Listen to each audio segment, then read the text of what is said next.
అండి.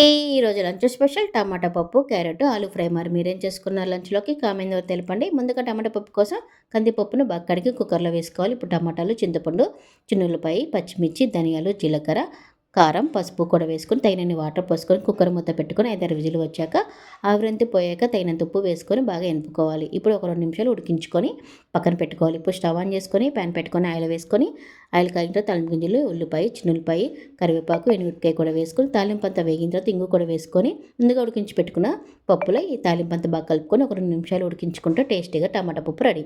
ఇప్పుడు ఆలు క్యారెట్ ఫ్రై కోసం స్టవ్ ఆన్ చేసుకొని ప్యాన్ పెట్టుకొని ఆయిల్ వేసుకొని తాలింపు గింజలు, ఎండుమిరపకాయ, కరివేపాకు అన్నీ వేసుకొని తాలింపు వేగిన తర్వాత క్యారెట్ కట్ చేసి పెట్టుకున్న క్యారెట్, ఆలు వేసుకొని తగినంత ఉప్పు, పసుపు వేసుకొని ఒక 2 నిమిషాలు మూత పెట్టుకొని మగ్గించుకొని బాగా క్రిస్పీగా అయిన తర్వాత తగినంత కారం కూడా వేసుకొని ఒకసారి బాగా కలుపుకుంటే ఎంతో టేస్టీగా క్యారెట్ ఆలు ఫ్రై రెడీ అవుతుంది. ఇలా విడివిడిగా సర్వ్ చేసుకొని చాలా బాగుంటుంది. ఈ వీడియో మీకు నచ్చితే లైక్ చేయండి, షేర్ చేయండి, సబ్స్క్రైబ్